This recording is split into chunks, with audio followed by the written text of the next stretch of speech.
அனைவருக்கும் வணக்கம். இன்று நாம் பார்க்க இருக்கும் டாபிக் என்னன்னா லவ். ஒரு ஜாதகத்தை எடுத்தீங்கன்னா அந்த பசங்களுக்கு லவ் இருக்கா இல்லையான்னு ஒரு சிறந்த ஜோதிடர் சொல்லிட முடியும்.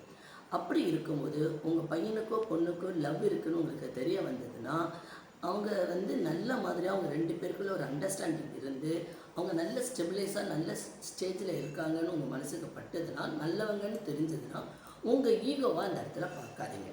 உங்கள் ரெண்டு குடும்பத்துக்கும் பிடிச்சதுன்னா அவங்களுக்கும் பிடிச்சதுன்னா அந்த இடத்துல அவங்களுக்கு கல்யாணம் பண்ணி வைங்க. இந்த காலகட்டத்தில் நிறைய பேர் எல்லாருமே அந்த லவ் ஒன்று தான் பிடிச்சிக்கிட்டு சுற்றிட்டு இருக்காங்க. பெற்றவங்க பேச்சையும் கேட்கறதில்ல, அவங்களாலையும் டிசைட் பண்ண முடியல, அவங்களால இப்படியும் போக முடியாமல் அப்படியும் போக முடியாமல் தவிச்சிட்ருக்குறாங்க.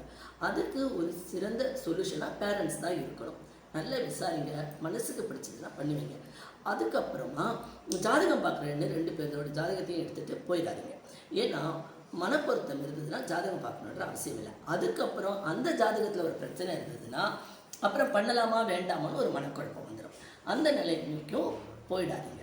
உங்களுக்கு பிடிச்சி உங்கள் பசங்களுக்கு பிடிச்சி நல்ல குடும்பம் நல்ல ஃபேமிலின்னு உங்கள் மனசுக்கு திருப்தியாக இருந்ததுன்னா அதை ப்ராசஸ் பண்ணுங்கள். ஒரு ஜோதிடர்கிட்ட காமிச்சிங்கன்னா உங்களுக்கு அந்த குழந்தைங்களுக்கு லவ் இருக்கா இல்லையான்னு கண்டுபிடிச்சிட முடியும். அதுக்கப்புறம் நம்ம அதை சரியாக ப்ராசஸ் பண்ணலைன்னா அது பசங்களுக்கும் கஷ்டமாயிடுது, நமக்கும் கஷ்டமாயிடுது.